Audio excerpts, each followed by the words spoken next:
Now the peeps, what's going on? Welcome back. We are doing a breakdown of should the fight be on? Yes, it was a spectacle. I know. It was one of the best things I've ever seen ever.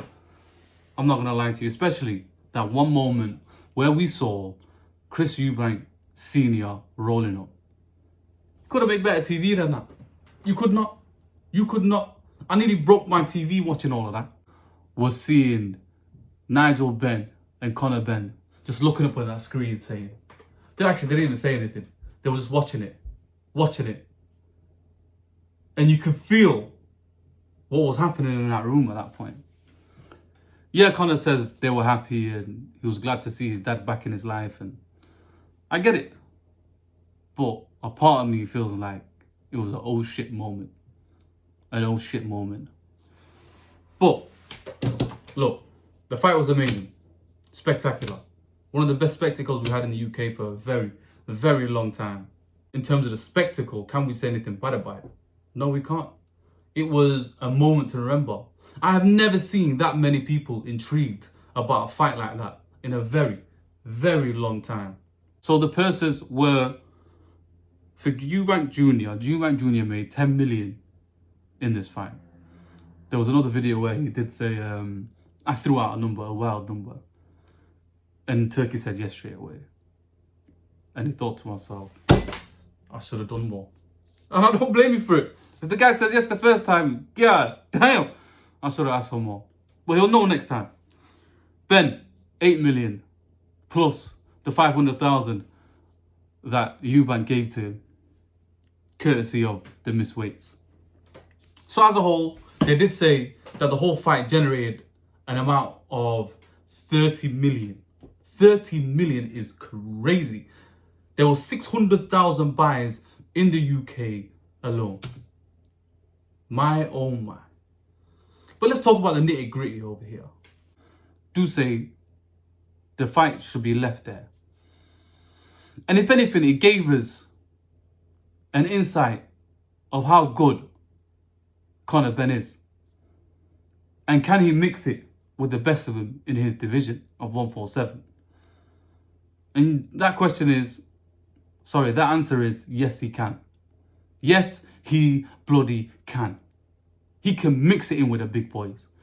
And especially what we've seen over in Times Square, I think he can beat the big boys. They're not even big boys anymore to me.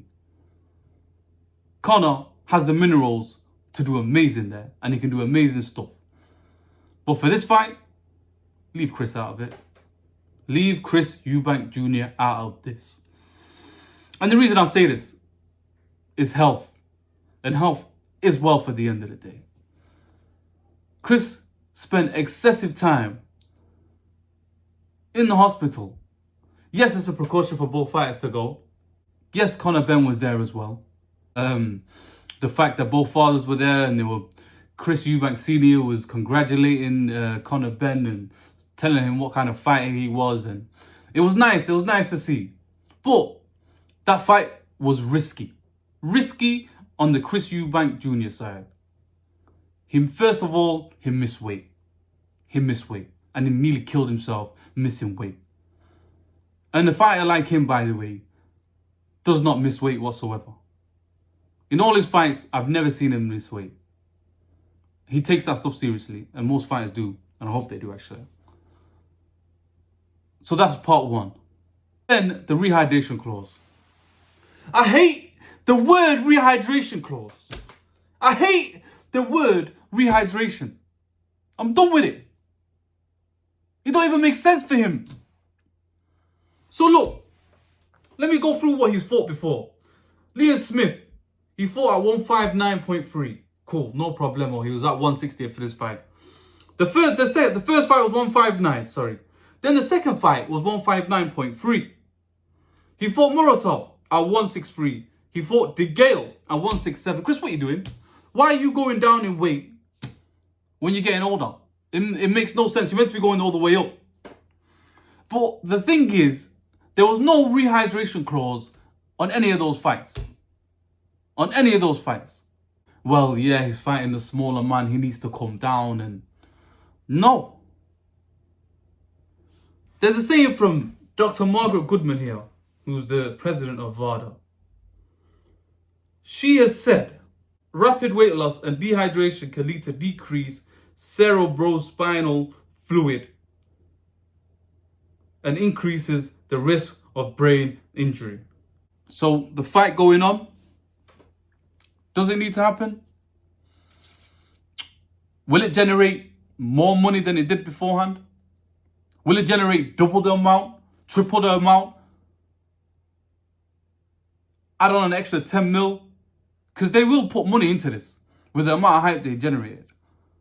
The question is for Chris, because Conor, it doesn't matter for Conor, he's going up. He's going up in weight. But for Chris, you got your nice payday. 10 million is beautiful money. If anything, go chase the Canelo fight. You probably will generate, let's say, at least half of that. But it's still good money. And you don't have to kill yourself for a rehydration clause. So Chris, all I say to you is think about it smartly.